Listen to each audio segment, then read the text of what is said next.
మన ఇడ్లీ మేకర్ కడాయి తీసుకుని అందులో 3 గ్లాసులు నీళ్ళు పోయాలి. అవి సిమ్లో పెట్టి కొంచెము వేడెక్కనివ్వాలి. ఇప్పుడు మనము స్టీమ్ ప్లేట్ని పెట్టాలి. ఇప్పుడు గోరు చిక్కుడుకాయ ముక్కల్ని స్ప్రెడ్ చేసి కొద్దిగా సాల్ట్ స్ప్రింకిల్ చేయాలి. ఇది ఈరోజే యూజ్ చేస్తున్నాను, సో పసుపు పెట్టాను. నేను మా మామ్ కంటే కూడా మా మామ్ ఇన్ లాతో ఎక్కువగా ట్రావెల్ చేశాను కిచెన్లో. సో నాకు అన్నీ మా మామ్ ఇన్ లా హ్యాబిట్స్ వచ్చాయి. లైక్ మార్నింగ్ లెగిసి స్నానం చేసిన కిచెన్లోకి రావటము, ఇంకా అట్లా అన్నీ అనమాట.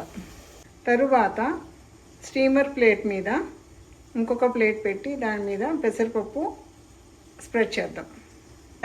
ఈ తట్టె ఇడ్లీ ఆర్ ఊతప్పం ప్లేట్ మీద పెసరపప్పు స్ప్రెడ్ చేసి లైట్గా వాటర్ స్ప్రింకిల్ చేసి లిడ్ క్లోజ్ చేసేసి సిమ్లో 15 మినిట్స్ పెడదాము. తర్వాత చూద్దాం ఎలా ఉందో.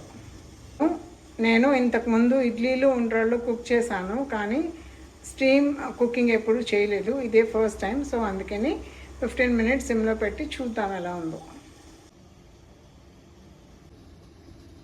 15 మినిట్స్లో పెసరపప్పు బాగానే ఉడికిపోయింది. ఇప్పుడు గోరు చిక్కుడుకాయ ముక్కలు ఎలా ఉన్నాయో చూద్దాం.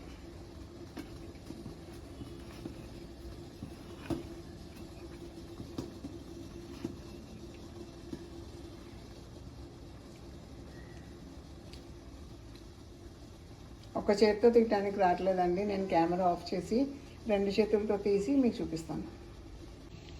గోరు చిక్కుడుకాయ ముక్కలు కూడా మెత్తగా సాఫ్ట్గా ఉడికిపోయాయి. సో మనము హ్యాపీగా గోరు చిక్కుడుకాయ పెసరపప్పు ఫ్రై చేసుకోవచ్చు. గోరు చిక్కుడుకాయ పెసరపప్పు ఫ్రై ఆల్రెడీ నేను నా యూట్యూబ్ ఛానల్లో ఉంది, అదొకసారి చూడండి. ఈ కడాయితో మెయిన్ అడ్వాంటేజ్ ఏంటంటే మనము ఇమీడియట్గా లిడ్ ఓపెన్ చేసి డిష్ అవుట్ చేసుకోవచ్చు. అదే మనం కుక్కర్లో పెడితే ప్రెషర్ పోయే వరకు మనము వెయిట్ చేయాలి. కానీ ఇందులో ఈ అడ్వాంటేజ్ చాలా యూస్ఫుల్గా ఉంది.